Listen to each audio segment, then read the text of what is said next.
Salut, c'est Rémi. Aujourd'hui, je voulais juste vous parler de deux manières de se lancer dans l'entrepreneuriat quand tu veux être à ton compte, tout seul, lancer ton business. Pour moi, il y a deux manières. La première, c'est tu te jettes, tu lâches tout et tu balances ton job et tu y vas. La deuxième, c'est tout simplement, tu continues ton travail, tu assures un petit peu, tu travailles un petit peu le week-end sur ton business et puis petit à petit, tu fais grandir ton business jusqu'à lâcher ton emploi alimentaire salarié et là, tu y vas. Donc en fait, il y a des plus, il y a des moins, et je dirais avant tout que c'est vraiment une question de caractère. Et après, je vous dirai ce que moi je préfère et ce que moi j'ai fait personnellement pour me lancer dans mon business de passion. Donc voilà, moi ce que je fais, c'est un business de passion, et ce que je parle dans ces vidéos, ce dont je parle dans ces vidéos, c'est comment se lancer justement et ouvrir son business de passion, en vivre et en faire un business vraiment plus que rentable, durable, voilà, en faire ton vrai travail, entre guillemets. Donc, d'abord, le premier moyen de se lancer, c'est de se lancer à 100%. On arrête tout, on quitte son travail, on lâche tout, on dit au revoir au bouchon du lundi matin, au revoir au stress du dimanche soir. Tu vois bien le truc, tu vois, t'es dimanche soir, t'es déjà dégoûté dès le dimanche matin parce que tu sais que tu vas reprendre ton travail, t'es déjà à moitié stressé, etc. Ben là, tu arrêtes ça, tu dis au revoir à tout le monde, tu fais ça proprement et tu dis au revoir à ton employé. Les points positifs, eh ben, écoute, très simplement déjà, c'est que tu vas avoir tout ton temps pour pouvoir t'occuper justement de ce nouveau business à lancer. Donc tu vas avoir tout ton temps, tu vas être full sur ton business, tu vas pouvoir y travailler à temps plein. Et donc pour développer une activité, ou d'ailleurs pour la cracher aussi, au moins c'est très rapide. Ce que je veux dire par là, c'est que si on va dire que tu es à 100% plein temps là-dessus, tu vas pouvoir très vite t'apercevoir si ça fonctionne, et tu vas aussi très vite t'apercevoir peut-être que ça ne fonctionne pas du tout. Par exemple, si tu testes ça pendant un an, le temps de ton chômage ou quoi, si tu fais zéro vente, que ça fonctionne pas, que ça galère, qu'il n'y a pas d'engouement, pas d'intérêt et tout, bah écoute, tu auras tenté l'action, félicitations, mais peut-être que voilà, c'est pas bon, c'est pas fait pour toi, ou en tout cas, tu auras essayé. Tu auras essayé, tu n'auras pas passé ta life à te dire, ok, quand toutes les conditions parfaites seront, quand Jupiter sera aligné avec Mars, là je tenterai de lancer mon business, et au final tu te retrouves que tu as 75 ans, tu n'as rien lancé du tout, et tu t'en mords les doigts. Là au moins tu auras tenté, et au moins très rapidement, si tu es focus à fond dessus, tu verras vite si ça va marcher, si ça va tenir, ou si c'est pas fait pour toi, ou si ça ne marche pas, tout simplement. Donc effectivement, quand tu es full focus, ton engagement, c'est vraiment pas le même que quand tu as un travail à côté. Donc effectivement, c'est une méthode qui est très risquée, mais avec des récompenses qui sont forcément très élevées, et avec un engagement qui est tel que du coup, tu augmentes ton taux ta probabilité de réussite. Ça, c'est clair et net. Ensuite, effectivement, déjà, il y a un truc, il y a un bénéfice tout de suite à arrêter ton emploi que tu avais actuel. C'est le bonheur juste que tu vas ressentir d'arrêter un travail qui ne te plaisait pas. Parce que là, on part dans l'hypothèse où tu as une passion, tu as un savoir-faire, tu as quelque chose, tu sens que tu es bon dedans, tu vois d'autres qui y arrivent, mais toi, tu restes dans ton emploi salarié, tu as tes craintes, tu dis non, c'est pas pour moi, mais tu vois d'autres qui sont moins forts que toi, qui arrivent à le faire, à en vivre, etc.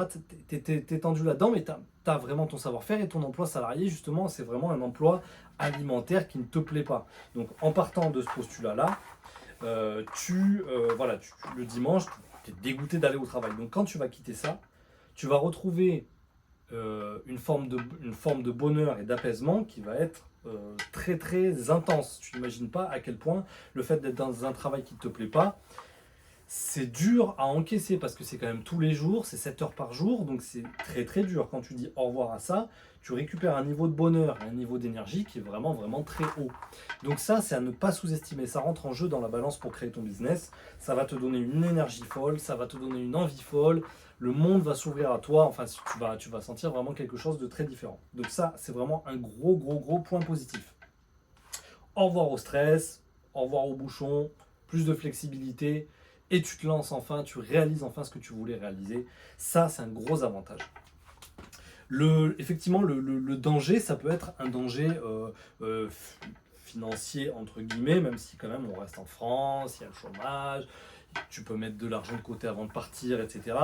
Donc, mais il y a quand même ce probable danger, forcément, tu es moins sûr que quand tu avais ta paye qui tombait tous les mois.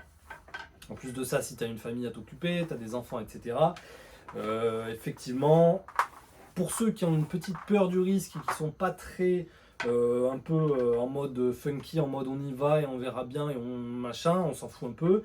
Ceux qui sont pas comme ça et qui sont très carrés, c'est pas quelque chose qui va les mettre très à l'aise et de toute façon naturellement c'est pas ce vers quoi tu iras si tu es comme ça. Donc on va dire ce demi-risque financier, même si c'est pas parce que tu as tenté quelque chose que tu vas tout perdre, c'est-à-dire que tu pourras toujours retrouver un emploi. Ça dépend de ton niveau de salaire. Si par exemple tu es entre 1005 et 2000 balles, un métier entre 1005 et 2000 balles, tu pourras retrouver ça facilement. Donc te lancer, tout arrêter, prendre le chômage et te lancer, tu vas pas perdre une grosse place, ça ira. Si tu as un métier dans les 3005, 4000 et tout, là je dis pas, c'est peut-être un peu plus compliqué, peut-être que tu n'arriveras pas à retrouver le même niveau de salaire si tu plantes ton business et que tu veux reprendre. Donc là, tu as peut-être un peu ça à perdre. Quoique, si tu as de l'expérience, de la qualification, tu arriveras toujours. Donc c'est encore assez limité au niveau risque financier. Maintenant, la deuxième solution, c'est-à-dire tu continues ton travail et en parallèle, tout doucement, tu essayes de monter ton petit business. Alors, ça, je trouve que c'est une question de caractère. C'est si vraiment tu es quelqu'un de très rigoureux, de très précis, tu as une grosse aversion au risque, tu aimes la stabilité, etc. Ça, ce sera une approche qui sera plus faite pour toi. Tu commences ça sur le côté, tout doucement, un petit peu le week-end, un petit peu le soir, tu t'y mets petit à petit, etc. Et donc là, tu as un gros avantage, c'est qu'il n'y a juste aucun risque. Le seul risque, c'est de perdre du temps, mais en même temps, est-ce que c'est vraiment risqué d'avoir perdu ce temps? Parce que de toute façon, tu auras une réponse. Soit oui, ça va fonctionner, tu vas pouvoir faire de ta passion, de ton savoir-faire un business, donc tu n'as pas perdu de temps. Soit non, ça ne marche pas et tu n'as pas vraiment perdu de temps puisque tu auras eu réponse à ta question qui est est-ce que je peux lancer mon business? Mais en tout cas, voilà, c'est très très très safe comme c'est vraiment voilà, c'est le moyen très safe de se lancer dans l'entrepreneuriat.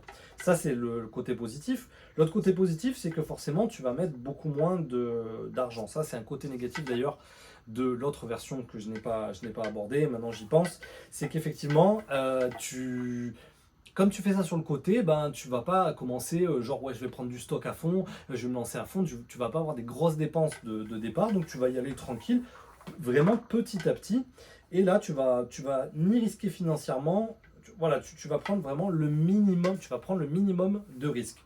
Ça, c'est très important. Si tu te formes pas avec cette méthode, c'est-à-dire si tu pars vraiment de zéro et que tu utilises cette méthode, en fait, dans les deux cas, si tu quittes ton travail et que tu te lances 100% dans ton business, ou si tu continues ton travail et que tu fais ton business un peu sur le côté, dans les deux cas, si tu te formes pas, tu vas avoir quand même des soucis. Dans le premier cas, ben, tu vas dépenser énormément de temps sans savoir ce que tu fais. Tu vas courir comme un poulet sans tête la plupart du temps. Et bon, ben, ça marche, hasard, tant mieux. Ça marche pas, ben, dommage, tu as perdu beaucoup de temps.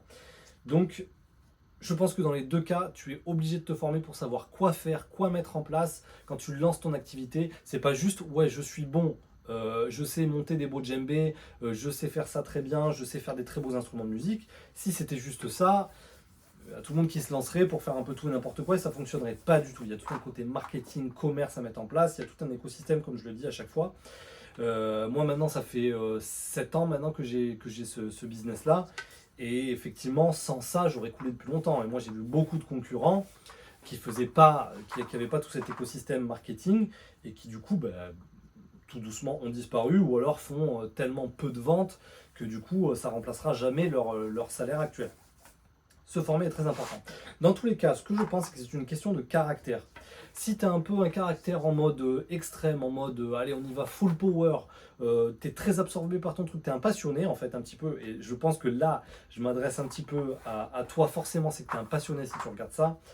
Tu vas plutôt opter pour la méthode numéro 1, et moi, c'est celle pour laquelle j'ai opté, c'est-à-dire j'ai tout lâché, je me suis mis au chômage, j'ai tenté un business ou deux infructueux parce que en fait qui n'était pas du tout basé sur ma passion et je me suis retrouvé à bout de chômage, à bout d'argent, sauf que j'avais une moto que j'avais payé et qui m'a... Et donc du coup j'ai récupéré, je l'ai vendu, ça m'a récupéré 12 500 euros. Et là j'avais que 12 500 euros pour réussir quelque chose. Et du coup j'étais vraiment au bout du bout. Et là c'est ça qui m'a justement, qui m'a aidé à être méga focus, etc. Et c'est quand t'as pas de porte de sortie, je trouve que c'est beaucoup plus simple d'y arriver. C'est comme si tu dis, je sais pas, t'es dans un on va dire, tu vas faire un accrobranche ou un truc comme ça, tu commences à monter dans l'arbre, et si on te dit, ouais, t'inquiète, à chaque arbre, il y a des issues de secours, il y a des sorties dans lesquelles, des petites marches dans lesquelles tu peux descendre, quelqu'un qui n'est pas méga aventurier, ou même quelqu'un de normal, va descendre, au bout d'un moment, il va finir par descendre, parce qu'il va avoir peur d'un truc, il va avoir des difficultés à faire, etc. Alors que si on te dit, ok, dès que tu as monté dans l'arbre, le seul moyen, c'est la sortie là-bas. La sortie dans le business, c'est oui, j'ai réussi, ou non, je me suis craché, je repars sur un autre emploi. Si tu n'as pas de sortie tout le long du parcours, eh ben, tu vas le faire ton parcours. Tu vas le faire. Donc, pour moi, pas de sécurité, c'est l'assurance d'y aller à 100% et de mettre beaucoup plus de chances de ton côté finalement, même si la deuxième approche peut paraître moins risquée. Je trouve que il y a plus de risques au contraire que tu procrastines, que tu fasses un petit peu au début. Mais en plus, tu as le quotidien. Donc le quotidien, c'est fatigant. Tu as peut-être les enfants, tu as peut-être tout un tas de trucs. Après ton travail, tu n'as pas envie de t'y mettre. Le week-end, tu as envie de te détendre. Donc tu as moins d'énergie, tu as moins de temps. Tu as plus le temps de laisser filer le truc. Je veux pas inciter à prendre des risques, mais franchement, à un moment donné, si tu veux ouvrir ton business, il va falloir que tu prennes des risques. C'est tout ce que je voulais dire. Allez, ciao, à plus.